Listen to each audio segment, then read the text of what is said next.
Hello everyone, hope you're all doing good. This is Dr. Agalya, your organic faculty, and today we are here to discuss about endometrial carcinoma in detail. So in this session, I would like to discuss about the epidemiology of endometrial cancer, followed by the risk factor, types, its grading, clinical features, spread of endometrial cancer, as well as the staging, the recent staging we are going to discuss, that is FIGO 2023, followed by the differential diagnosis and what are the investigations and management you offer them, and how will be the prognosis of endometrial cancer and how you can prevent endometrial cancer, and what are the fertility sparing options, that is the conservative management we have for the young people. Okay, now let's start.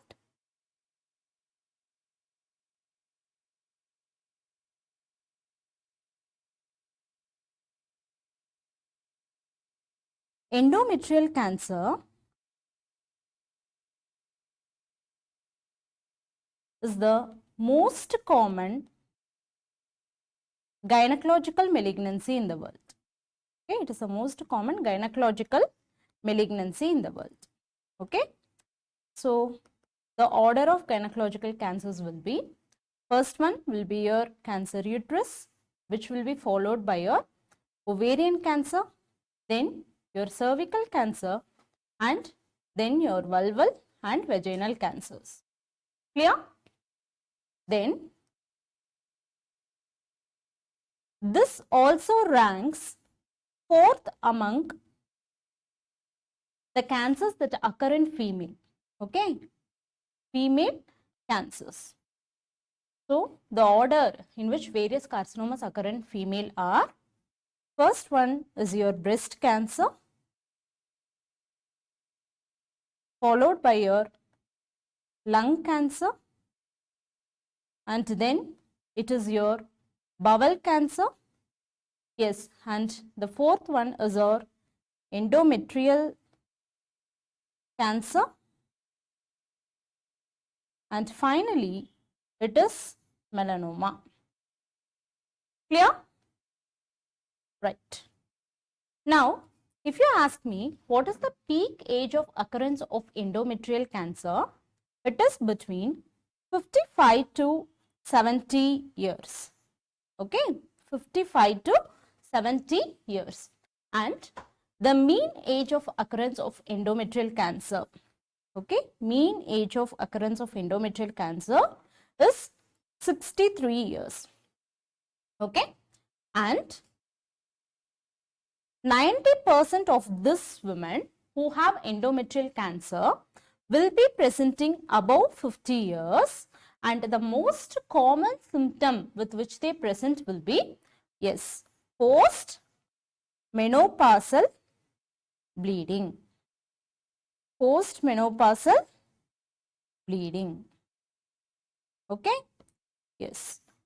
Now let's discuss about the various causes of postmenopausal bleeding as well. Okay, so the various causes of postmenopausal bleeding will include, the first cause is going to be your atrophic endometrium.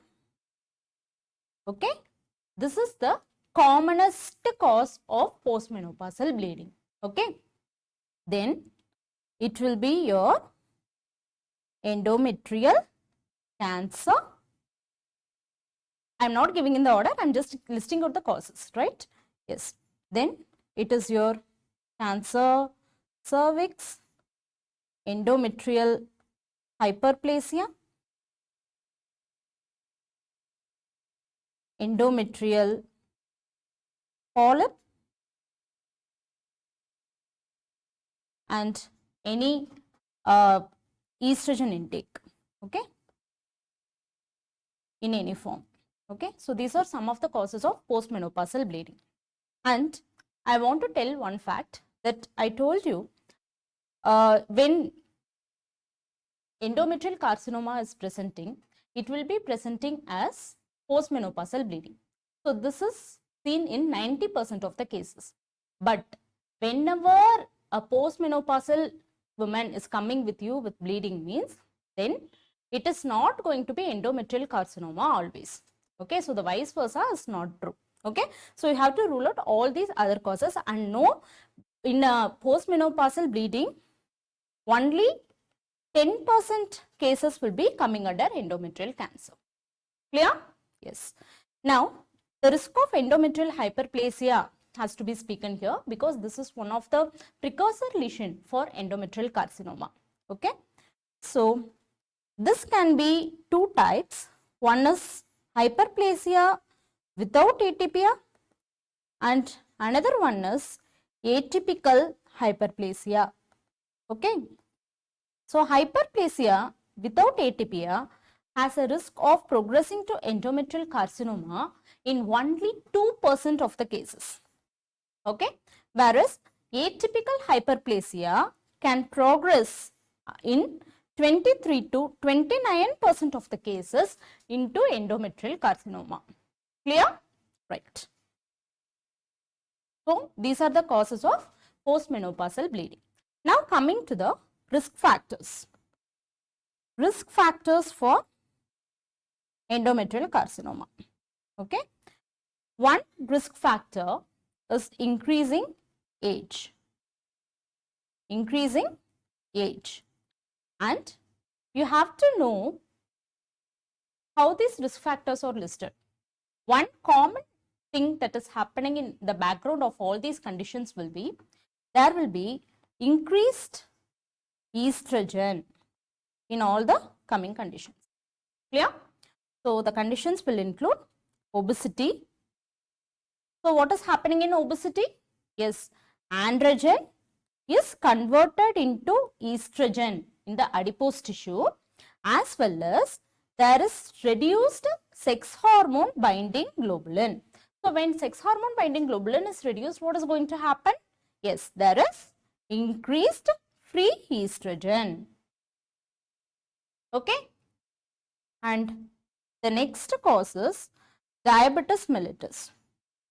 Diabetes mellitus, whether it be type 1 or type 2. So, here what is going to happen? There will be interaction of insulin as well as insulin-like growth factor. And we all know that obesity is also seen in patients with diabetes. So, the associated risk with obesity can also increase the risk. Clear? Then, it is PCOS, polycystic ovarian syndrome, also carries a risk for endometrial carcinoma. Let me tell you how. So, there is anovulation in case of PCOS. We all know, right? So, what is going to happen whenever anovulation is there? The progesterone cycle, the progesterone component is not going to act, right? So, there is increased estrogen.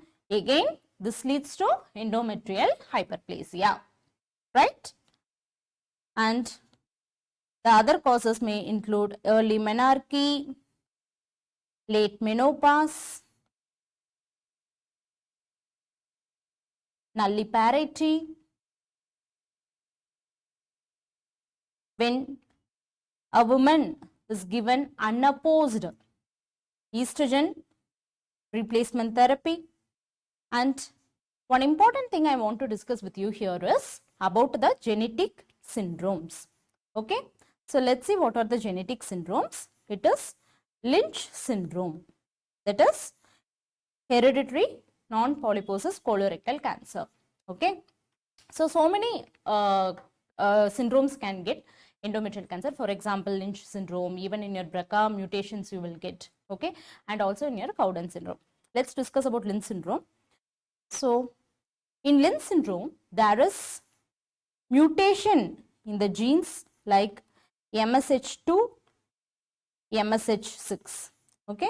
So, these MSH2 and MSH6 are DNA repair mismatch genes, DNA mismatch repair genes.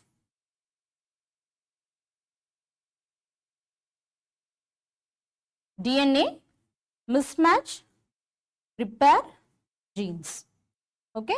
So, MSH means it is mute S homolog, okay, and the other gene mutated here is MLH1, which is mute L protein homolog.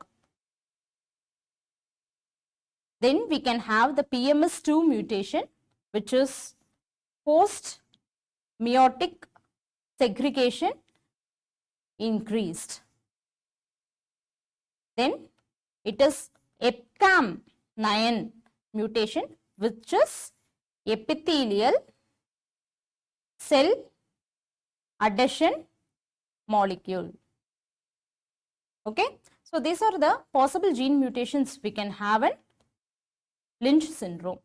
Okay, and why I stress upon the syndrome is this syndrome carries approximately 60 to 70% risk for endometrial cancer. Okay, and whenever a woman is having this syndrome or mutation of any of the genes seen above, then she will be presenting at a comparatively earlier age than the general population. Okay, so they present early. Okay, I'll give you a note on Cowden syndrome also. So Cowden syndrome, here P10 gene on chromosome 10 is mutated, and here there is a risk of endometrial carcinoma in 20 to 30% of the cases. Okay. Also, I wanted to add a note on tamoxifen drug. Okay. So, tamoxifen drug is nothing but a selective estrogen receptor modulator that will be blocking the estrogen receptor. So, where we use this drug? Where we use this drug? Yes, in the treatment of breast cancer, especially breast cancer recurrence prevention will be using this drug. Okay, so that is why raloxifene, a new SERM is used in them. Okay, then now let's discuss about the endometrial cancer types. Okay, so what are the endometrial cancer types we have? We have two types of endometrial cancer, that is type 1 and type 2 endometrial cancer. Okay, so type 1 endometrial cancer constitutes about 80% of the cases, and type 2 endometrial cancer constitutes about 20% of the cases. And type 1 endometrial cancer is estrogen dependent cancer. Okay, so this is estrogen dependent cancer, whereas type 2 endometrial cancer is estrogen independent cancer. And type 1 is mostly seen in young females, whereas type 2 is usually seen in the perimenopausal and postmenopausal age group, that is comparingly older women.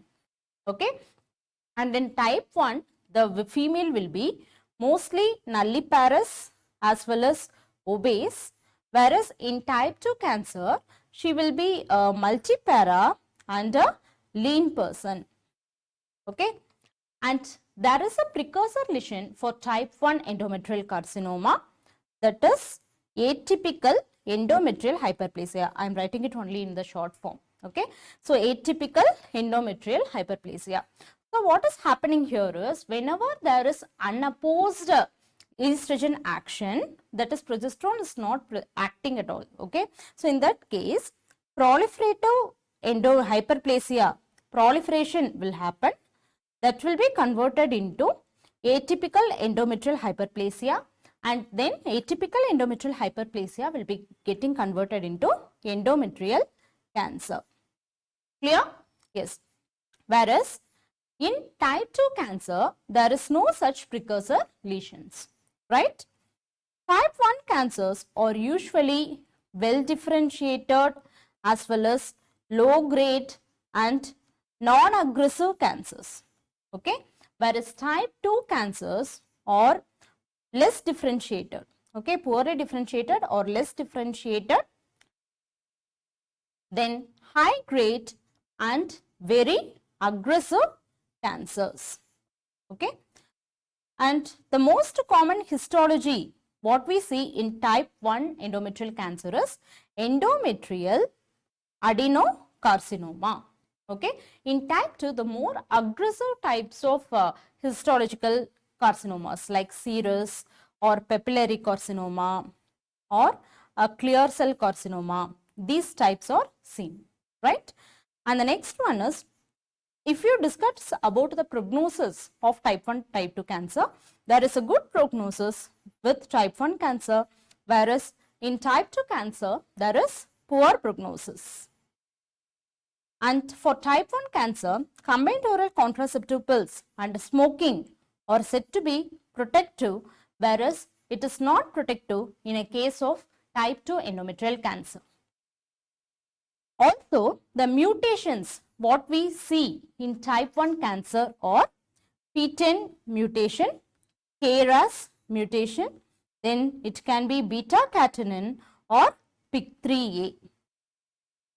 Whereas in type 2, we'll be seeing P53, P16 or BRCA mutations. Okay? And type 1 cancer usually metastasis to the lymph nodes and ovaries, whereas type 2 cancer will be metastasizing to the peritoneum. Okay, so this is all about the differentiation between type 1 and type 2 endometrial cancer. All we know now is type 1 cancer is estrogen dependent, which is seen in a young female who is going to be obese, and there will be precursor lesions present, and this is going to be a well differentiated low grade and non-aggressive type, right? And carries good prognosis, whereas type 2 is exactly opposite. That's what I want you to remember. Clear? Yes. Now, let's discuss about the macroscopic appearance of endometrial cancer. Okay. So, macroscopic appearance.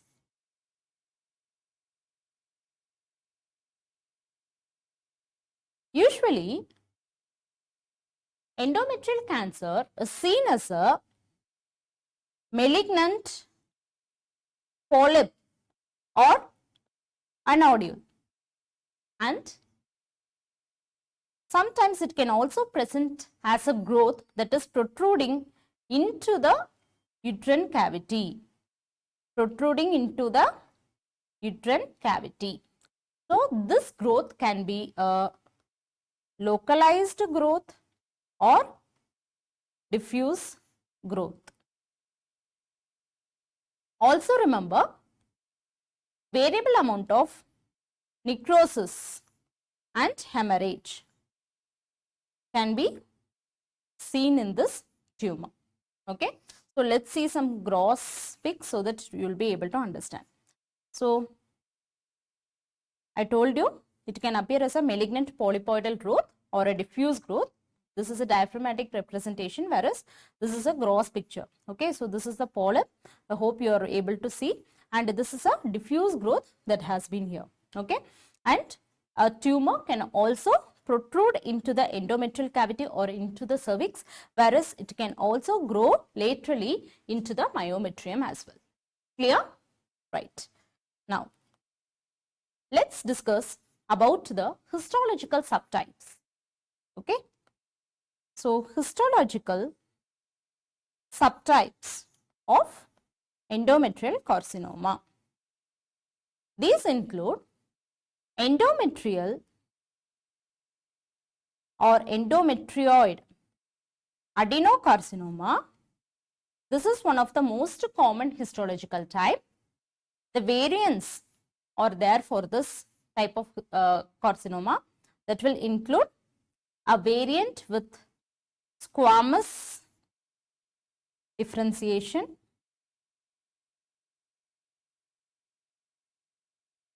or willow glandular variant, secretory variant, and then a ciliated variant. Okay. The other types include mucinous carcinoma or serous carcinoma, clear cell carcinoma, mixed cell type, and an undifferentiated type. Clear? So, these are the histological subtypes of endometrial cancer. Clear? Right. Now, let us discuss about the histological grading of endometrial cancer. Okay. Histological grading means we have 3 grades of endometrial cancer. Okay. It is grade 1, grade 2 and grade 3. Okay. So, grade 1 is a well differentiated tumor. Okay. It is a well differentiated tumor which has less than 5%. This is less than 5% of solid non-glandular growth. Okay, solid non-glandular growth. Clear? And type 2, that is grade 2, is a moderately differentiated tumor which contains about 6 to 50% of solid non-glandular growth. The same way, the next one is, yes, very good, it is a poorly differentiated type of carcinoma which has more than 50% of solid non-glandular growth. Clear? Yes. Now, let's discuss about the clinical features. Clinical features of endometrial cancer. So, clinical features, we are going to discuss about the symptoms and signs. Okay. So, usually I have already told you the woman will be mostly presenting with a, yes, postmenopausal bleeding, but any kind of abnormal bleeding has to be considered. Okay. So, it can be considered as abnormal bleeding which can be a post-menopausal bleeding as we have previously discussed, or it can also be an intermenstrual bleeding, or she has a period of amenorrhea that will be followed by profuse and heavy bleeding, and also postcoital bleeding. Okay. This is commonly seen with atrophic endometrium and also in postmenopausal women also. Okay. Atrophic endometrium. Right. Now, there can also be abnormal vaginal discharge. Okay. So, this can be sometimes offensive to smell. So, in that case, you have to suspect pyometra. Okay. She can also present with pain in lower abdomen, especially in the hypogastrium and iliac fossa. So, this pain is known as Simpson pain. Okay. So, this is seen in 15% of the people. The specific feature of this pain is it appears at a particular time every day around 1 to 2 hours. Okay. So, that is Simpson pain, and this is mostly seen in a more advanced stage of endometrial cancer. Okay. Then, yeah, some women can be asymptomatic also. So, about 5 to 10% of the women can be asymptomatic as well. Clear? Right. Now, let's discuss about the signs we will see during examining the patient. Okay. So, during general examination,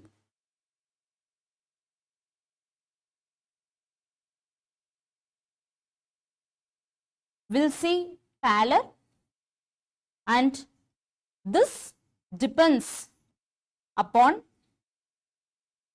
the severity of the bleeding,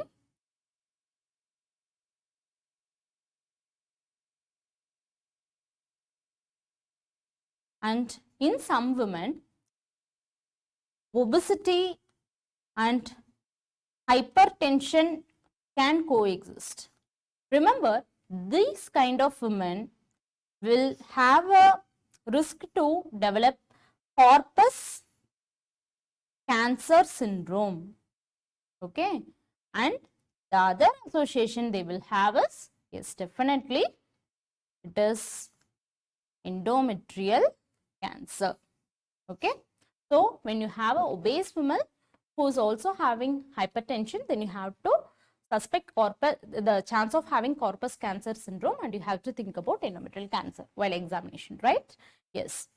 Then when you do a per abdomen examination, there will be enlarged uterus,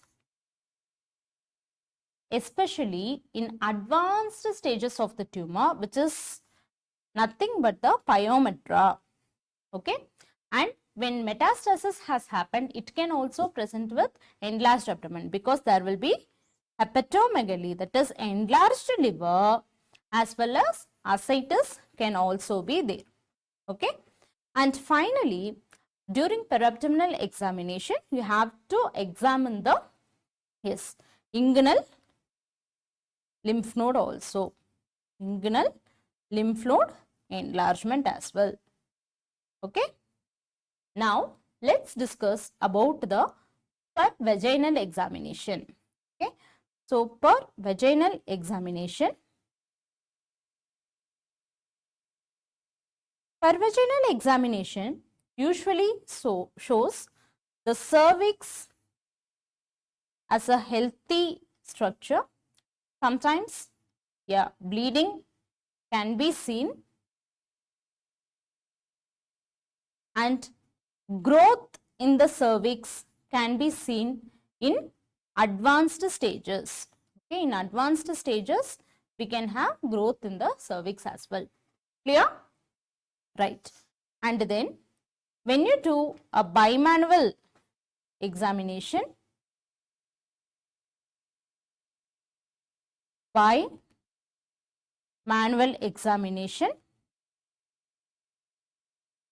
the uterus is enlarged, or can be even normal or small in size, especially in the postmenopausal women. Okay, in early cases, mobility is not restricted. Okay, mobility is not restricted in early cases, but in later stages, yes, there can be a restriction in mobility of the uterus as well. Also, you have to perform a per rectal examination. Here also, in early cases, you will not see any abnormality, but in advanced cases, when there is a involvement of the rectum or the parametrium, it can be made out through a per rectal examination. Clear? Yes. Now, let's see about the spread of endometrial cancer. Okay, spread of endometrial cancer.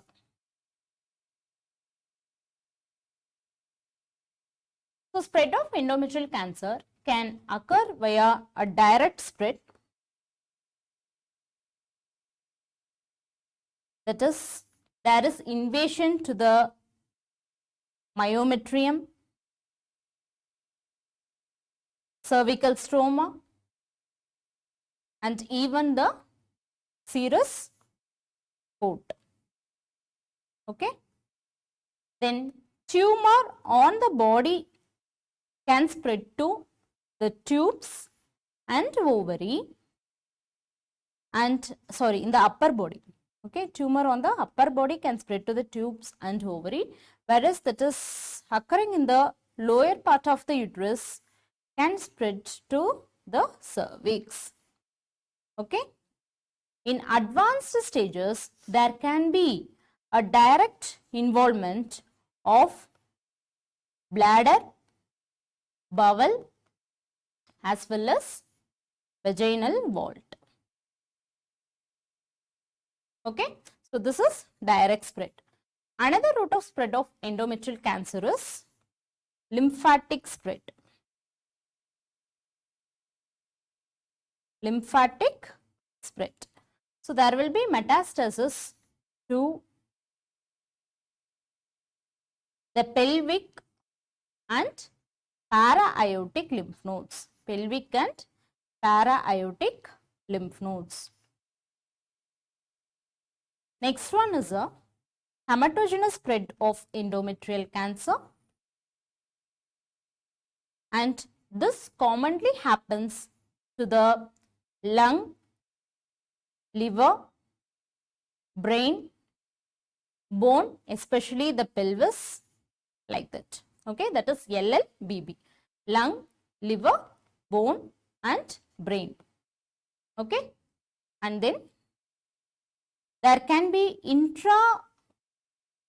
intraperitoneal exfoliation also. Okay, so this happens through the transtubal spread of the tumor cells. Okay, there is transtubal transport of tubal cells.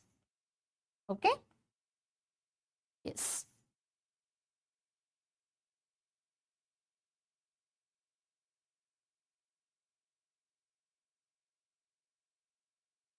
Now, I am coming to the most important part of our discussion. We are going to discuss about the staging, that is figure 2023 staging of endometrial cancer. Okay, so figure staging.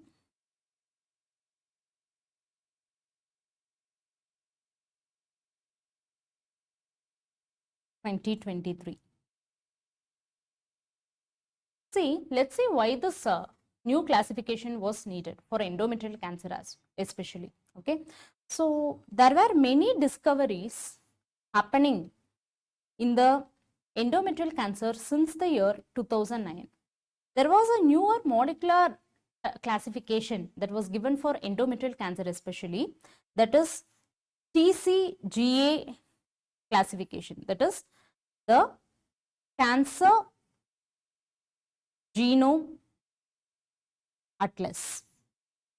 Okay, so this was providing detail on the different types of cancer, its behavior, molecular behavior especially, then about the genetic characters also. Okay, so this new classification is needed now because it helps us to classify the various types of endometrial cancers as well as treat the different types of endometrial cancers also. Clear? Yes, in a better way. That is important. Okay, yeah. So what's new? What is new in this new classification? There is histological types included.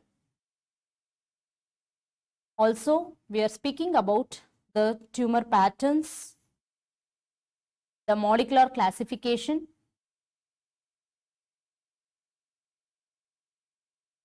so that will better reflect the improved understanding of the tumor, because the nature of this tumor is complex, as well as will be able to understand the biological behavior also.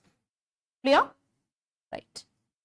Now, let me discuss about the histological classification that was given by WHO. WHO, the classification of female genital tumors, that is edition 5. Okay, because we'll be discussing something into the figure staging as aggressive and non-aggressive tumors. So first you have to know what is aggressive tumor, what is non-aggressive tumor. For that we have to do this histological classification first. Okay, so I told you there are some non-aggressive tumors and there are aggressive tumors as well. So the non-aggressive tumors are nothing but the endometrioid carcinoma of the low grades, say grade 1 and grade 2. That's all. This is only the non-aggressive type of carcinoma. Even when an endometrioid carcinoma is of grade 3, then it becomes a high grade tumor and an aggressive one. Okay. So all the other tumors we have already discussed in the type 1, type 2 classification. What are they? Yes, serous carcinoma, clear cell carcinoma, mixed carcinoma, undifferentiated type. This can also include your carcinosarcoma and the unusual types like mesonephric like tumor as well as the gastrointestinal mucinous type of tumor. Okay. Now, ma'am, you were speaking something about molecular classification. What is the molecular classification that is there? So that question is also coming, right? Yes. Let's see about the molecular classification.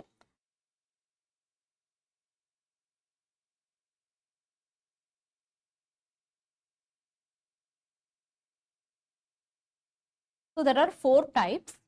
Type 1 is whole mute, that is nothing but polymerase epsilon ultra mutated.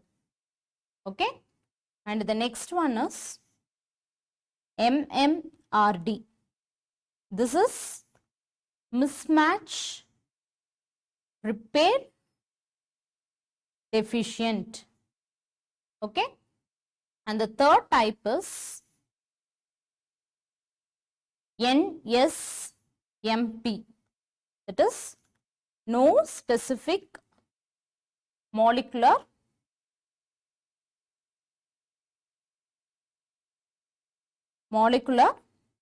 profile. And fourth type is P53. Okay. So among this molecular classification, the one which is carrying good prognosis is pole mute, that it carries a favorable prognosis. Okay, favorable prognosis. Whereas MMRD and NSNP both carries somewhat intermediate prognosis, and P53 carries, yes, poor prognosis. Clear? Right. So this is about the molecular classification. Okay. So with this understanding only we'll be able to read the FIGO classification. Right. Now let's start the FIGO classification. So this is one simplified version of FIGO classification 2023. Okay. So there are 4 stages as we have learned till now. I'm not going to compare anywhere with the older staging. Okay. Whenever an update is coming, whenever there is a newer staging, we are going to follow the new stage only. So I don't think I'll be comparing then and there with the older staging. Okay. Let's discuss this staging in detail. Right. Yes. So stage 1 is where the tumor is confined to the uterus and ovary. Okay. We are including ovary here. That is important. Even then in endometrial carcinoma, stage 1 is also including ovary. Why we are including ovary?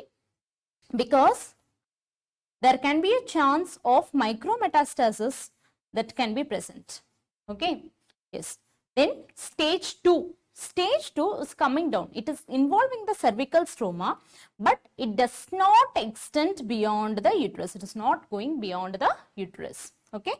Then stage 3. Here, this is on, there are so many changes in stage 3 only. Okay.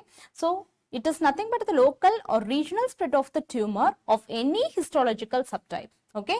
And it may involve the vagina, parametria, pelvic peritoneum and all. Also, there is metastasis to the lymph nodes. So 3 categories we have to remember. Okay, there is local or regional spread of the tumor that may involve the vagina, parametrium or pelvic peritoneum, and then lymph nodal involvement is also coming under stage 3. Okay, and then stage 4, there is spread to the bladder mucosa and intestinal mucosa. Distant metastasis is also coming under stage 4. Okay, so this is in short how FIGO 2023 classification of endometrium is given. Okay, cancer endometrium is given, right?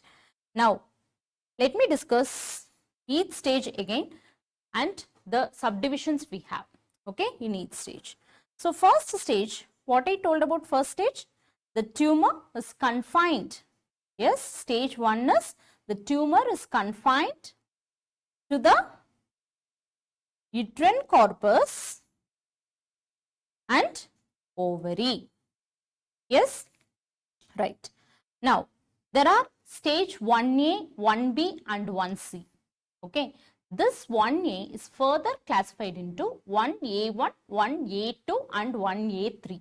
Okay, so 1A1 is a non-aggressive histological type. Okay, this is a non-aggressive histological type that is limited to the endometrial polyp. This is an endometrial polyp, right? So, non-aggressive histological type that is limited to the endometrial polyp, or it is confined to the endometrium. So, this is going to be stage 1A1. Okay. Then stage 1A2 means this is also a non-aggressive histological type that is going to involve less than half of the myometrium. Okay, remember this is going to involve less than half of the myometrium. This is 1B2. Okay, less than half of the myometrium. And remember there is also no or focal, no lymphovascular space invasion, or there is focal lymphovascular space invasion. Lymphovascular space invasion means invasion into the blood vessel. Okay, yes. Now 1A3 means there is low grade endometrioid carcinoma that is anywhere limited to the uterus and ovary. Okay, so this is 1A3. Clear? Right. Now let's see about 1B tumor. So here this tumor is a non-aggressive tumor again, and there is invasion of more than half of the myometrium, but here also there is no or there is only focal lymphovascular space invasion. Okay, this is 1B. Then coming to 1C, this is one of the aggressive type of tumor that is confined to the polyp. Okay, or it can be confined to the endometrium as well. So, confined to the polyp or confined to the endometrium. So, this is 1C, and the histological type here is aggressive histological type. Clear? So, this is all about stage 1. Clear? Right. So, that is what we have learnt now. I will revise once again.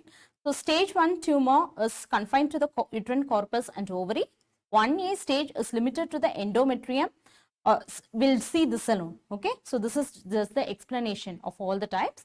So 1A1 is a non-aggressive histological type that is limited to the endometrial polyp or confined to the endometrium, right?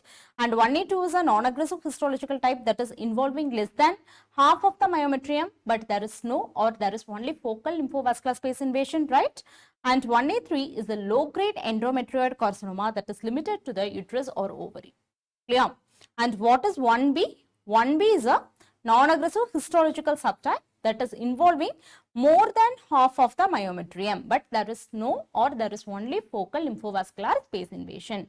And 1C is an aggressive histological type that is limited to the polyp or it is confined to the endometrium. Clear? Right. Now let's discuss stage 2. What is stage 2? Stage 2, we have invasion of the cervical stroma with extrauterine, without extrauterine extension. Okay, so here also we have stage 2A where there is invasion of the cervical stroma. Okay, there is invasion of the cervical stroma, but it is of the non-aggressive histological type. Okay, then you have your stage B, stage 2B, where you can have a substantial lymphovascular space invasion. Okay, that is stage 2B, and this is also non-aggressive histological type. Okay, and finally we have stage 2C, which is an aggressive histological type that is involving anywhere in the myometrium. This is stage 2C.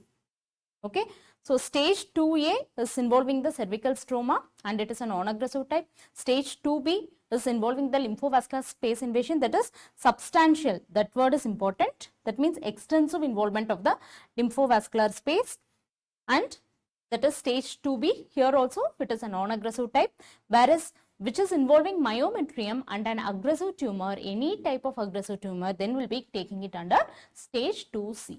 Clear? So that's what we have learnt. Stage 2A is invasion of the cervical stroma of non-aggressive histological types. Yes. Then stage 2B is substantial lymphovascular space invasion, but again non-aggressive histological type. And stage 2C is an aggressive histological type with any myometrial involvement. Wherever myometrium is involved by aggressive type of tumor means, then it is coming under stage 2C. Clear? Right. Now, let's see stage 3. So, this is one of the extensive stage we have to study. Okay. So, stage 3 means stage 3A. Okay. In stage 3A, there is invasion of uterine serosa, adnexa, or both, and this can happen by direct spread or even by metastasis. Okay. Yes, this is further divided into 3A1 and 3A2. Okay. So, 3A1 is spread to the fallopian tube or the ovary. Okay. So, this is 3A1, and 3A2 is involvement of the uterine subserosa. Okay, let's take this as a uterine subserosa. So, there is involvement of the uterine subserosa or there is spread through the serosa. Okay, so this is 3A2. Clear? Right. Now, let's talk about 3B. 3B means the spread is to the 3B means the spread is to the vagina or the parametria or the pelvic peritoneum. Okay. So, in that we have 3B1 and 3B2. 3B1 is a direct spread to the vagina or the parametrium, whereas 3B2 is a metastasis to the pelvic peritoneum. Clear? So, this is 3B. Okay. We have 3C, which is mostly going to involve with the pelvic and para-aortic lymph node involvement. So, 3C means it is divided into 3C1 and 3C2. Okay. So, 3C1 means it will be involving the pelvic lymph nodes. Okay, that is 3C1. When it is involving the aortic lymph nodes, this is classified as 3C2. Okay, or even the pelvic lymph nodes that is below the renal vessels. Okay, so these categories will be coming under 3C2. So, what I told you, 3C1 is pelvic lymph nodes, and 3C2 is yes, pelvic lymph nodes, metastasis present or minus, and then the para-aortic lymph nodes that is present below the renal vessels. Okay. 3C1 and 3C2 are further classified like this. That is 3C1, 1 and 2. So 3C11 is micrometastasis and 3C12 is macrometastasis. Okay, the same way 3C2 is also classified into 1 and 2, which is micrometastasis and macrometastasis. Clear? So this is all about 3C tumor. Okay. So let's discuss about 3C once again. So 3C is nothing but a local or regional spread of the tumor of any histological type. So 3CA is invasion of the uterine serosa, adnexa, or both by direct extension or by metastasis. 3A1 is spread to the ovary or fallopian tube, and 3A2 is involvement of the subserosa, or it is spreading through the uterine serosa also. Okay. Then 3B is metastasis or direct spread to the vagina or the parametrium or pelvic peritoneum. 3B1 is metastasis or direct spread to the vagina and the parametrium, whereas 3B2 is metastasis to the pelvic peritoneum. Then we'll see 3C, which is about the lymph nodal involvement. 3C1 is metastasis to the pelvic lymph nodes, and 3C2 means metastasis to the para-aortic lymph nodes that are up to the renal vessels that may involve or may not involve the pelvic lymph nodes. It is further classified into 1 and 2, which is nothing but the micro and macro metastasis. Clear? Right. Now, let's discuss about stage 4. Stage 4 is spread to the bladder mucosa, intestinal mucosa, or there is distant metastasis, right? Okay. So, you see this picture. 4A is invasion of the bladder. Okay, so this is bladder, and then intestinal or bowel mucosa, say somewhere here. Okay, so this is going to be 4A. Okay, then 4B means there is abdominal metastasis that is happening beyond the pelvis, that is 4B. And 4C means that is distance metastasis that is happening anywhere, that is lung, liver, brain and bones, even the pelvis involvement.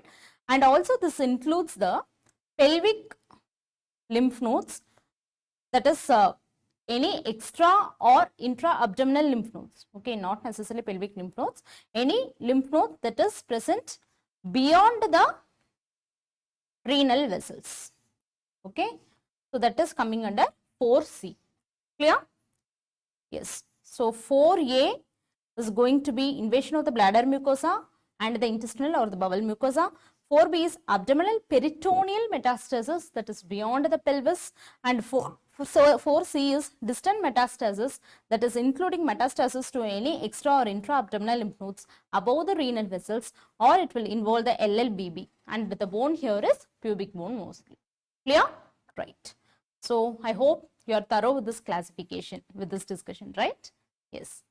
Now let's discuss. I just want to make clear about 2 points here. I have been always talking about lymphovascular space invasion. So what is it? Lymphovascular space invasion is nothing but the involved vessels by the cancer. Okay. So if there is no lymphovascular space invasion, means there is no vessels involved. And if I said focal lymphovascular space invasion means there is involvement of up to 5 blood vessels, and when it is a substantial lymphovascular space invasion or an extensive lymphovascular space invasion means it is more than or equal to 5 vessels that has been involved. Clear? Yes. The same way, I also mentioned 2 more terms, right? It is macro metastasis and micrometastasis. Macrometastasis means a tumor that is larger than 2 millimeter, okay, and micrometastasis means a tumor that is from 0.2 millimeter to 2 millimeter, and this set of tumor has more than 200 cells. Clear? And finally, we also use the term somewhere like isolated tumor cells. Even then we didn't see in the classification, we will use this term. That means it is up to 0.2 millimeter size, and it will be containing, yes, less than 200 cells. So this is all about your LVSI, that is lymphovascular space invasion, and micro and macro metastasis. Clear? Right. Now, let's discuss about the differential diagnosis of endometrial cancer. Okay. So, differential diagnosis.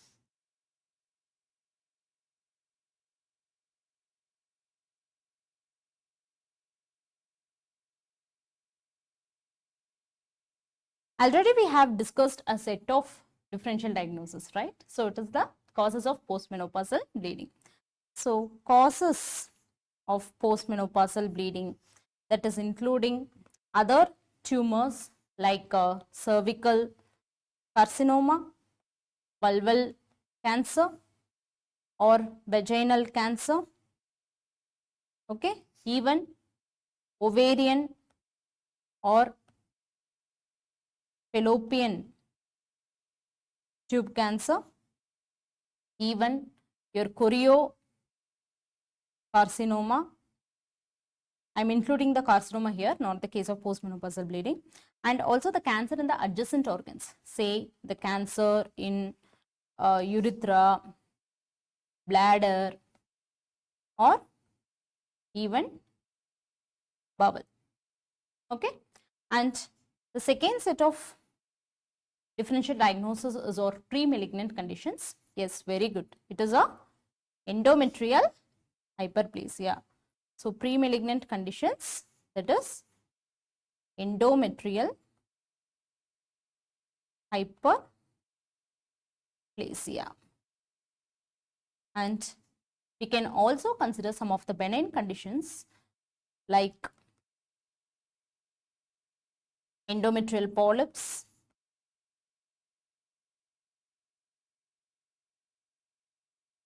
atrophy, either of the vagina or even an endometrial atrophy even, then endometritis, and there are even some iatrogenic causes, okay, for bleeding vagina, that is any unscheduled bleeding while taking hormone replacement therapy, or if the woman is on anticoagulant therapy, or she took, yes, post radiation. Okay. So, these are some of the differential diagnoses of endometrial cancer. Okay. So, all the carcinomas we have to keep in mind, including your various gynecological cancers and the cancers that is arising from the adjacent organs, also your choriocarcinoma when it is occurring especially in the younger women. Then pre-malignant condition is also of point of discussion, and the benign conditions you shouldn't forget, definitely you shouldn't go to the extreme thing, right? You have to think about the benign causes also. Also, you have to discuss about her intake of any other drugs. Okay, right. Now, let's see what are the investigations you will offer her. Okay, so the investigations we will offer this woman will include, the first one I want to discuss with you is about endometrial biopsy. Okay, because histological findings or the standard for diagnosis of endometrial cancer. Okay, so I am bringing endometrial biopsy first. Then we are going to discuss about the ultrasonography, hysteroscopy, and other investigations, etc. Okay, right. Now let's discuss about endometrial biopsy.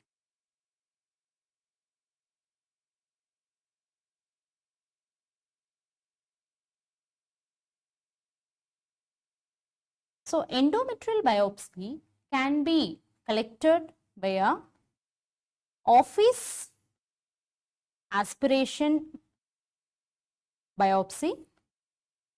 That is a biopsy which we do in the OP setup or the hospital itself. Okay, and it can be a traditional, it's not, and it can be a traditional fractional curettage or even via hysteroscopy. Okay, see, office aspiration biopsy can be done via a Pipple forceps or a Vabra aspirator. Okay, and in any case of suspected endometrial pathology, we are going to use this technique only. Okay, because it is done as a office procedure and a daycare procedure. Okay, so this is a Pipple curette and this is a Vabra aspirator. Okay, so how you will be doing this procedure is, you will be already, if she is bleeding, then there is no need for dilatation. Otherwise you have to dilate the cervix and you have to insert the vibrator. You have to see that the suction, you are grating all the surroundings of the cavity of the uterus, and finally you have to take the collection and pour it into a container. Okay, so this is very simple procedure to be carried out in an office setup or a hospital setup. Okay, so that's why this is one of the first step that has to be done in a suspected endometrial pathology.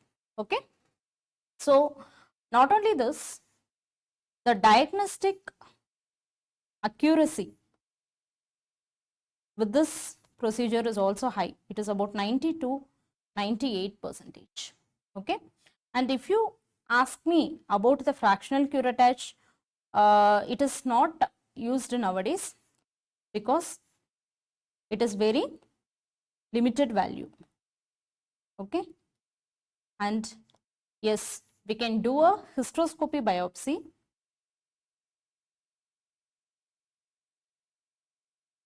Okay, this is usually done when the patient is not cooperative for office procedure, or there is cervical stenosis, and suppose you have taken a Pipple biopsy and the report came negative, again you want to reconfirm your diagnosis or you want to repeat the procedure, then it's better to go for a hysteroscopic biopsy. Okay, to reconfirm. Okay, right.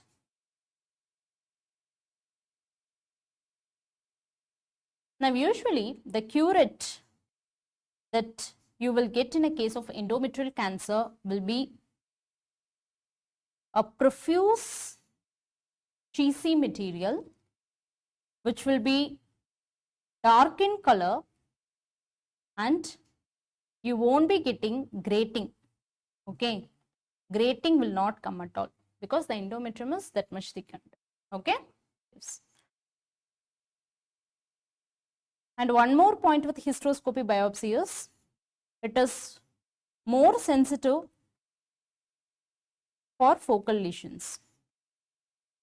Okay, right. Now apart from this, we have to offer the women various other investigations also.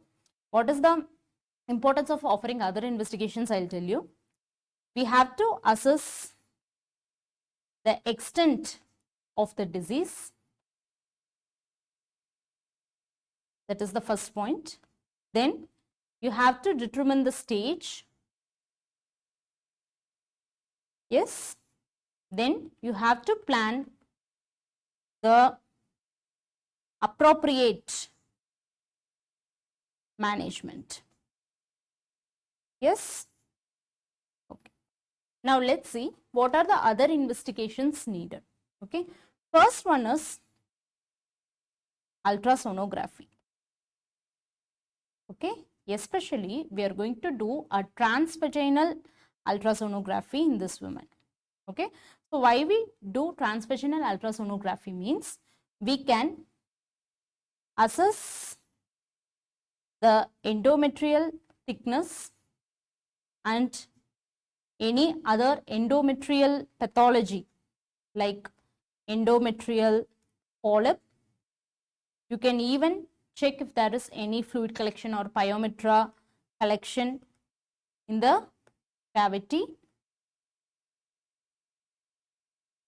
Then finally, you can even assess the ovarian status. Okay, right. Now, when you do ultrasonography and assess the endometrial thickness, we have to keep a cutoff, right? So, we'll be dividing the women into two groups here. One will be premenopausal women and other one will be postmenopausal women. In postmenopausal women, if the cutoff is coming more than 4 millimeter, then you have to offer her a hysteroscopy biopsy. Okay. Then if the thickness is coming less than or equal to 4 mm means mostly the chance of cancer is less likely and other invasive procedures can be withheld. Okay. And in premenopausal women, the cutoff is taken up to more than or equal to 10 mm. Okay. If that is there means further evaluation may be needed, right? Now, let us see what are the characteristic findings that you will see in ultrasonogram of certain conditions. Okay. For example, in a polyp, you will see cystic endometrial changes. Okay. Then, in case of hyperplasia, there will be homogeneously thickened endometrium. There will be homogeneously thickened endometrium. And finally, in case of malignancy, you will see heterogeneous structural pattern. Okay. So, when you do TVS for a polyp, you can even offer sonohysterography. Clear? Right. Now, let's discuss about the other imaging you want to do. A CT or MRI, these are not routinely recommended and they are needed only for detection of extra endometrial involvement. Extra endometrial involvement. Okay. A CT is helpful in higher grade disease. Okay, it is especially helpful in a higher grade disease where you can assess the lymph node involvement or metastasis that is present. Okay. And remember, a CT is superior to MRI when you want to detect ascites or bowel or omental metastasis. Clear? So this is all about CT. So CT is helpful when it is a higher grade tumor and when you want to confirm about the lymph node status as well as the metastasis, especially when there is ascites or not, or bowel or omental metastasis has happened or not. If you want to confirm, means you can use a CT. Okay. Then an MRI is best to detect cervical extension, and this can distinguish between the primary endometrial cancer from an extension that has happened from the primary endocervical cancer. Can you understand?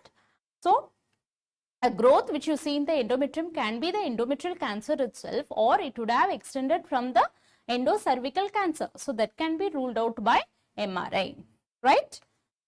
Okay. Also, MRI is superior to CT when you want to see the myometrial involvement. Okay.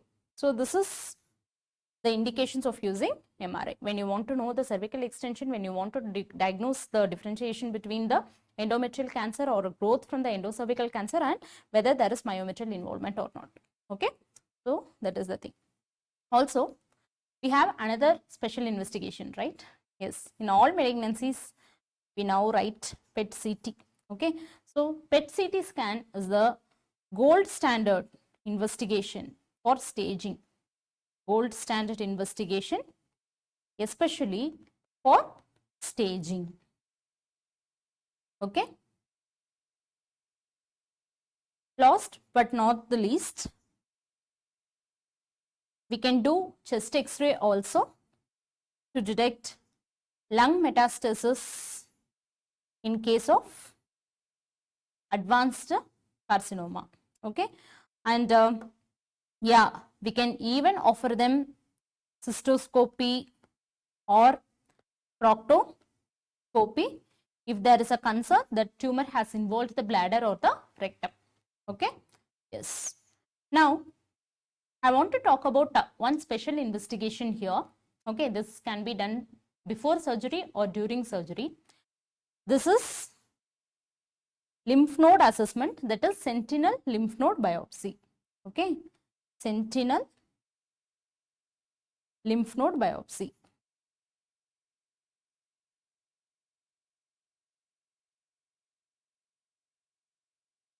So, in this, we are going to assess whether the tumor has spread to the lymph nodes or not. What is sentinel lymph node? Yes, it is the first lymph node to drain the tumor. Okay. So, there are various methods of doing sentinel lymph node biopsy. These will include lymphoscintigraphy. So, this is usually a pre-op imaging that is done using a radioactive tracer, mostly technetium 99. Okay. The next one is, you can even go for a blue dye injection or even combine these two methods. Surgical exploration, that is during surgery you can explore a lymph node and that can be taken to the path lab for frozen section. Then ultra staging. Ultra staging is something which is done after assessment of the immunohistochemical status, or we can even use PCR to detect the micro metastasis, or what is the lowermost form of cancer we have discussed? Yes, even isolated cancer cells also. Okay. And finally, we can even perform a complete lymphadenectomy when you get the sentinel lymph node as a positive node.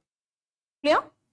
Yes, this is the set of investigations we'll be doing. Clear?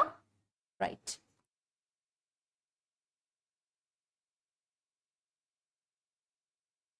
Now, endometrial cancer is a type of cancer which needs surgical staging.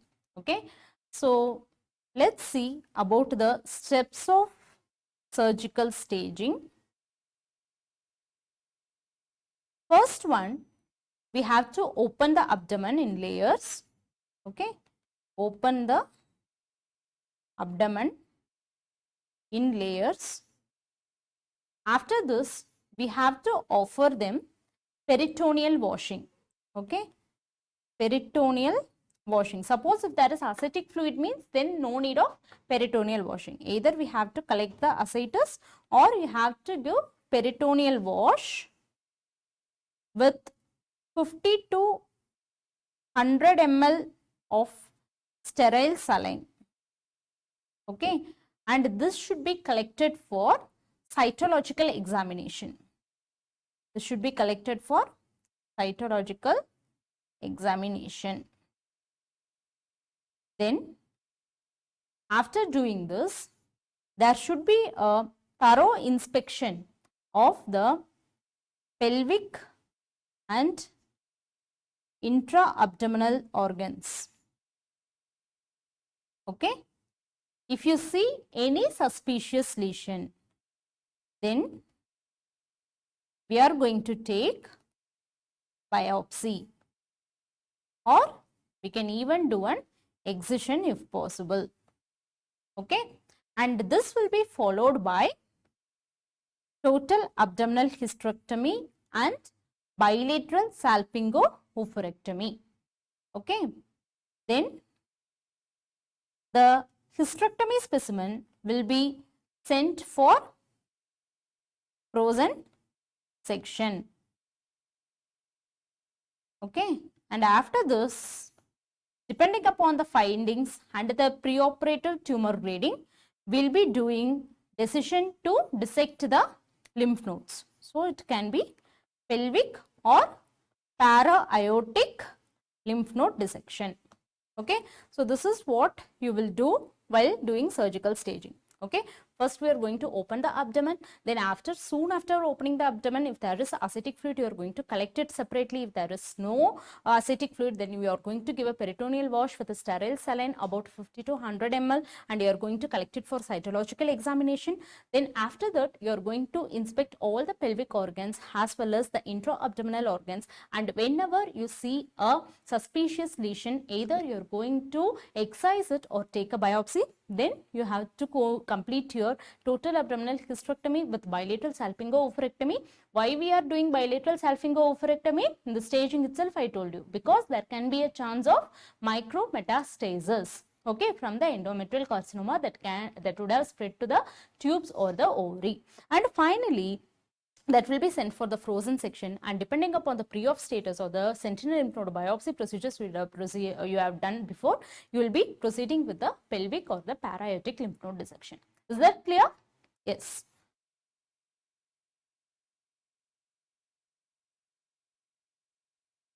Now, let's discuss how the management varies according to the stage. Okay.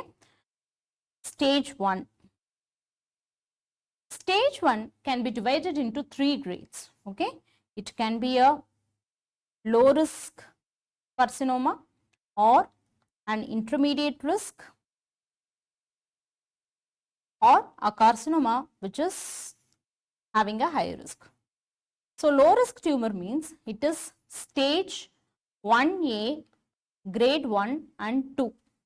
Okay, intermediate risk means this is stage 1A, grade 3, as well as this also includes stage 1B, that is grade 1 and 2. Okay, and high risk means grade 3 of any tumor and stage 1B tumors, that is grade 3. Also type 2 type of carcinomas or where there is lymph node involvement. Okay, so this is how we classify stage 1 again: low risk, intermediate risk, and high risk. Okay, so let's see how low risk is treated. So for the low risk people, we are going to offer them total extrafusal hysterectomy, that is nothing but total abdominal hysterectomy, that is type 1 or the simple hysterectomy only. Okay, hysterectomy with bilateral salpingo-oophorectomy. But remember, we are not doing any vaginal cuff resection here. Okay, we are not doing vaginal cuff resection here. And for stage 1A grade 1 tumor alone, you can even offer a minimally invasive approach, that is a laparoscopic surgery can be offered. Okay, and in this type of woman, if the woman is young age and she wants to retain fertility, then you can even preserve the ovaries. Okay, preserve the ovaries in this low risk case. Clear? So this is how you will manage low risk. Okay, it is total extrafusal hysterectomy with bilateral salpingo-oophorectomy without vaginal cuff resection. And for stage 1A grade 1, you can even offer them a minimally invasive approach, that is a laparoscopic surgery. And for the young age, you are going to preserve the ovaries as well if she wants to retain her fertility. Clear? Right. Now, for the intermediate risk group, again, you can offer them total abdominal hysterectomy with bilateral salpingo-oophorectomy. Yes, and you can add vaginal brachytherapy or even lymphadenectomy if needed. Okay, or even add lymphadenectomy if needed. Clear? Right. And for the high risk group of stage 1, definitely we are going to offer them a total abdominal hysterectomy with bilateral salpingo-oophorectomy, and yes, here it is, and lymphadenectomy as well as post-operative radiotherapy. Okay, and this post-operative radiotherapy should include your teletherapy as well as brachytherapy. So what is teletherapy? Teletherapy is a radiation that is given from distance, tele. Okay, and brachytherapy means vaginal brachytherapy. Okay, we'll be introducing instrument inside the vagina, and through that the radiation will be directly given to the vagina and the surrounding pelvic structures. Okay, so this is for the high risk woman. Okay, you have to do the surgery, you have to do the lymph node dissection, that is lymphadenectomy, as well as you have to give them post-operative radiotherapy. So this is all about the management of stage 1, right? Now let's discuss about stage 2. Okay, so stage 2 carcinoma, we have already told this tumor is going to involve the cervical stroma. Okay, so here the options are a modified radical hysterectomy. Modified radical hysterectomy means we'll be doing a total abdominal hysterectomy with bilateral salpingo-oophorectomy, and also we'll be doing removal of parametrium and paracolpos also up to 1 to 2 centimeter along with lymphadenectomy. Okay, so this is modified radical mastectomy. Sorry, modified radical hysterectomy. Then you also have to know the adjuvant therapy you have to give. Okay, you have to give external beam radiation therapy and pelvic therapy after surgery. Okay, so what are the indications of giving this adjuvant treatment? Indications of giving this adjuvant treatment will include when the woman is more than 60 years age group and she has a grade 3 carcinoma or has a deep myometrial invasion, or the tumor is a very aggressive histology type like clear cell carcinoma or serous carcinoma. Then finally, when there is lymphovascular space invasion. Okay, so these are the adjuvant treatment indications, okay, for your stage 2. Okay, right. Now, it is always not needed to do a modified radical hysterectomy. Sometimes you can even perform a simple hysterectomy also, that can be combined with pelvic or para-aortic lymphadenectomy, and that can be followed by vaginal brachytherapy and external beam radiation therapy. Okay, the same thing, but what we are going to do is we can even do a simple hysterectomy in some cases, right? Yes. Now, let's discuss the management of stage 3.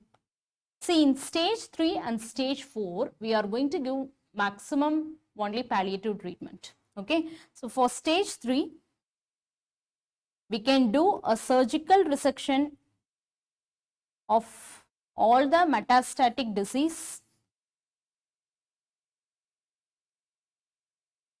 that can be followed by external beam radiotherapy, or you can give a chemotherapy as well. Okay, so chemotherapy, the drugs commonly used are paclitaxel and carboplatin. Okay, sometimes you can even use ifosfamide along with paclitaxel or cisplatin. Okay, so this is, however, the most common combination we use. Clear? So this is about stage 3. We are going to do surgical resection of all the metastatic disease, and it should be followed by radiotherapy as well, or chemotherapy. And chemotherapy drugs used are paclitaxel and carboplatin. You can also use ifosfamide with paclitaxel and cisplatin. Clear? Right. Now, let's discuss about stage 4. If there is intra-abdominal spread, you can do an intra-abdominal cytoreduction, that is almost like a debulking surgery, so that there remains no residual tumor, and this should be followed by platinum based chemotherapy. Okay, just like your stage 3. Okay, and sometimes you can even find extra abdominal metastasis also here. So extra abdominal metastasis can be further treated with, again you can give the platinum based chemotherapy or radiotherapy, or even immunotherapy, and yeah, hormonal therapy is also possible, because we have seen this is a estrogen dependent tumor. So you can supplement them with, very good, progesterones. Okay, so progesterones can be given, and the progesterones can be given in any form, including a levonorgestrel IUCD, and the response rates to hormonal therapy generally varies. Okay, it can be anywhere between 0 to 53%. Okay, either none of them responds to this therapy, or they may respond up to 50%. Okay, yes. Now, let me discuss about lymphadenectomy. So, when you want to do lymphadenectomy, what are the indications of lymphadenectomy? in this surgery. So, indications of lymphadenectomy. Lymphadenectomy is usually recommended in stage 2 and 3 disease, as well as in stage 1 disease also, when the grade is more, say it is grade 3 or it is stage 1B, grade 1, grade 2 or grade 3, like that. Okay. And then para-aortic lymphadenectomy is usually done in case of positive nodes, or there is an enlarged para-aortic node, or when the lesions are palpable up to the cervix, or even it has spread to the adnexa. Okay. Then according to the type of cancer, when you need lymphadenectomy, means it is in type 1 high risk type of endometrioid cancer. This category will be coming under the aggressive tumors, right? We have discussed. And also all cases of type 2 endometrial cancers. Okay. Right. So, these are the conditions where you will do lymphadenectomy. In stage 2 and 3, definitely you are going to do, and stage 1 in grade 3, and also in 1B, any grade, grade 1, grade 2 or grade 3. Then para-aortic lymphadenectomy is done especially when there is positive nodes, or there is an enlarged nodes, or if it is involving the cervix or adnexa. And according to the type of cancer, when it is a type 1 high risk endometrioid cancer, you are going to do a lymphadenectomy, and for type 2 endometrioid cancers, for all types of cancers, you are going to offer an lymphadenectomy. Okay. Yes. Now let's discuss about hormone therapy.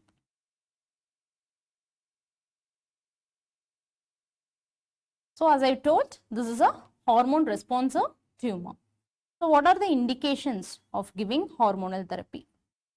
1.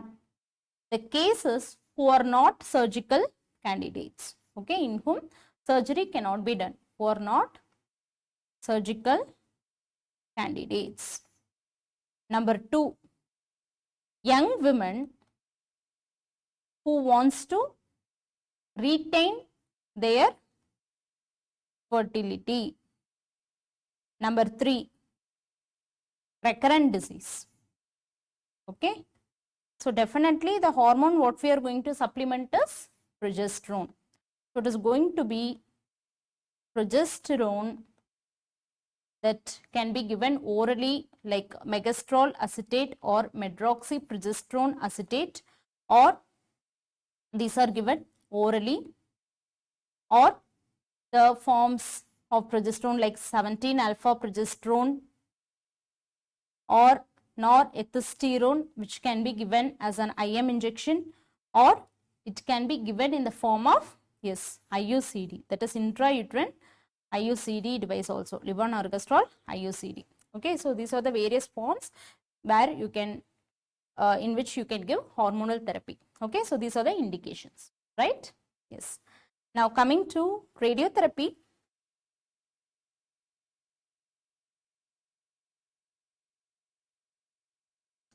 There are various types of radiotherapy you can offer, which will include external beam radiation therapy that can be given as an intensity modulated radiotherapy, or a vaginal cuff brachytherapy, or even a pelvic that is specifically concentrating the pelvic, okay, pelvic radiotherapy. And then remember, radiotherapy can be combined with chemotherapy as well, and this is mostly given as a palliative treatment when surgery is not an option and cure is not possible. Clear? Right. Now, let me discuss about the route of surgery also once. So, route of surgery, I have already told you, yes, laparotomy is a standard procedure, okay, and we can offer laparoscopy in stage 1A, grade 1 alone, okay, right. Now, they should be informed about the symptoms that can occur later, because there can be recurrence of the disease as well, about the vaginal bleeding, pain abdomen, or even weight loss, abdominal swelling, like that, okay. Now, how you will follow up these people? So, follow up, definitely you should follow up these women for a lifelong time, okay, and this will be done as every 3 months follow up for 2 years. Then, if there is no problem, every 6 months follow up to 3 years, then yearly follow up till the rest of life. Clear? So, this is how you will follow up these women. Clear? Right. Now,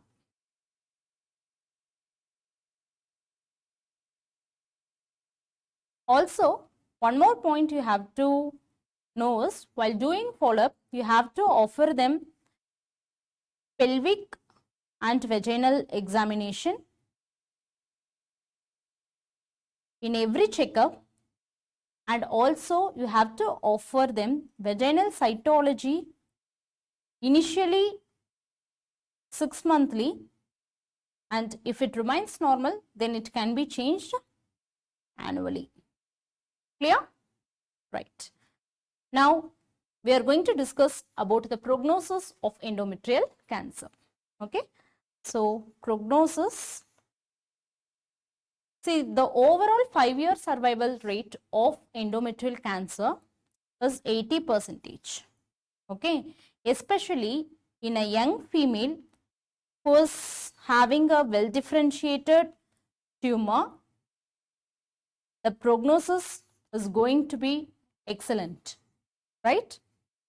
But when the woman is of old age and it is a poorly differentiated tumor, then yes, definitely the prognosis is going to be bad. Clear? Right.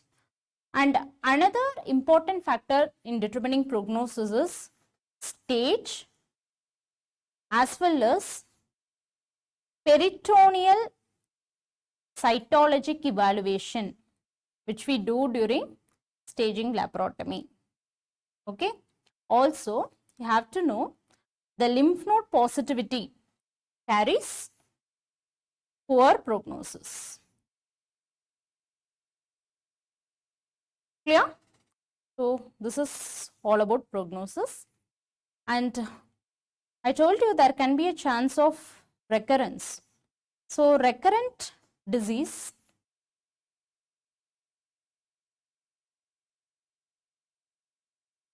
can be seen in 7 to 18% of the people even after doing the primary mode of treatment like surgery, drug therapy or chemotherapy, especially after surgery. Okay. So, what you will do is, how they will present? They will present with vaginal bleeding or pelvic pain, usually within the next 2 to 3 years. Okay. So, for this type of women, you have to give them pelvic radiotherapy if there was no radiotherapy given during the last time. Suppose if there was pelvic radiotherapy given during the last time and isolated pelvic recurrence is there, then you can even offer them an extensive surgery. Okay, that can be combined with chemotherapy. What is the chemotherapy combination we have seen? Yes, it is paclitaxel plus carboplatin. Okay, paclitaxel plus carboplatin. Okay, yes. So you have done hysterectomy for some other benign condition. Okay, and when you send the tumor for histopathology, they are telling there is a tumor, that is a carcinoma, endometrial carcinoma. So what you will do? So in post hysterectomy diagnosis of endometrial cancer,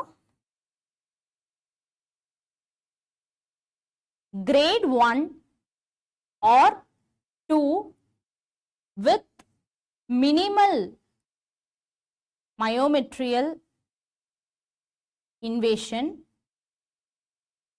and no lymphovascular space invasion. This category of people need no further treatment. Okay, I'll repeat, grade 1 or 2 tumors with minimal myometrial invasion and no lymphovascular space invasion need no further treatment after that. Okay, but for the rest of all the grades or tumor types, you have to investigate, do the staging and treat. Okay, do the staging again and you have to treat them. Okay, let me tell you about the 5-year survival rate in case of endometrial cancer. For stage 1, the 5-year survival rate is 92%. For stage 2, the 5-year survival rate is 74%. For stage 3, it is about 48%. And for stage 4, this is only about 15%. Okay, so as the stage is progressing, the 5-year survival rate is also coming very less. Okay, right. Now, let's discuss how we can prevent endometrial cancer. Okay, so prevention of endometrial cancer. First one, we have seen the risk factors like obesity and PCOS, which can be a risk factor for endometrial carcinoma, and this should be managed by diet and exercise. Okay, there was a research study that was published by the American Cancer Research Institute, which told that the increase in physical activity reduces the risk of endometrial cancer. Okay, so that much important this lifestyle modification has in reducing the endometrial cancer prevalence, right? The next one, if she has prolonged anovulatory cycles, the cycles should be brought by supplementing her with cyclical progesterone. Okay, and if there is an intact uterus, definitely estrogen alone replacement therapy shouldn't be given. Estrogen should be combined with progesterone at least for 10 to 12 days of her cycle. Okay, then at the type of menopause, the woman should be counseled about the symptoms of endometrial cancer. Clear? Right. Now let's discuss about the Lynch syndrome people. Okay, so how we can help them? I already told you Lynch syndrome carries a risk of about 40 to 60% risk of endometrial cancer. So when these people are diagnosed, you have to offer them a prophylactic surgery. You can offer them through a laparoscopic route itself, that is total laparoscopic hysterectomy and bilateral salpingo-oophorectomy at 40 years. Okay, at 40 years. Okay, suppose she is a young female and she says fertility is needed, then from 35 years onwards, you have to offer her screening for endometrial cancer with transvaginal ultrasonography and endometrial biopsy that will be done annually till her hysterectomy age, that is 40 years, or till she has completed her family. Okay. So this is about the management in Lynch syndrome. You have to offer her prophylactic surgery. Age you shouldn't forget. Okay, when you will offer at 40 years. Suppose she is not willing, she wants to preserve her fertility, then at least from 35 years onwards, you want to do screening with transvaginal ultrasonography and endometrial biopsy that should be offered annually up to 40 years or until she completes her family. Clear? Right. And then we have come to the final discussion of this session on endometrial cancer.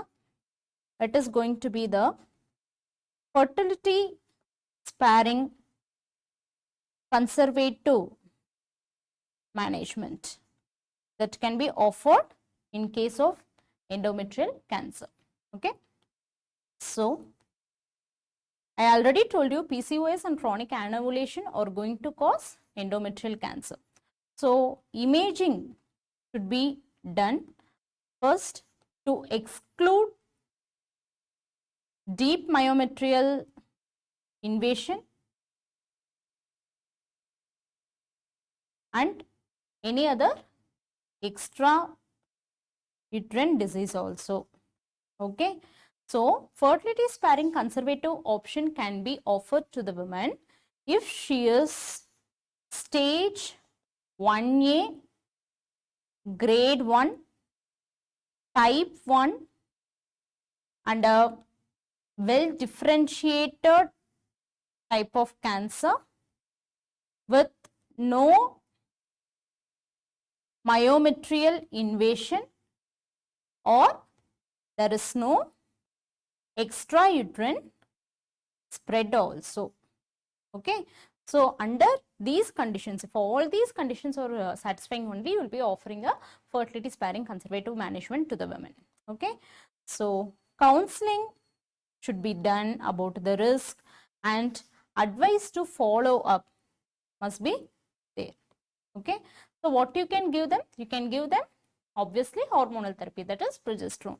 So, you can give megestrol acetate at a dose of 160 to 320 milligram daily orally and or you can also give medroxyprogesterone acetate at a dose of 400 to 600 milligram per day orally and even you can give them levonorgestrel IUCD. Okay. So, these are the different options, hormonal options you can offer to the women. And remember, even when you offer this, monitoring and follow-up is essential. So, you have to monitor her with repeated biopsy that is taken 3 monthly for 1 year and after that at least 6 monthly. Okay, till hysterectomy is done. Okay, and remember, in these women, yes, live birth is possible, who will respond to the treatment and soon after delivery, you should finish it as a postpartum hysterectomy. Okay. Or any time while giving hormonal therapy, she is not responding to the therapy means that is failure to respond to therapy. Failure to respond to hormonal treatment also, you will do surgery immediately. Okay. So, yeah, we are coming to the end of the session. So, this is all about endometrial carcinoma and I hope you would have liked the session.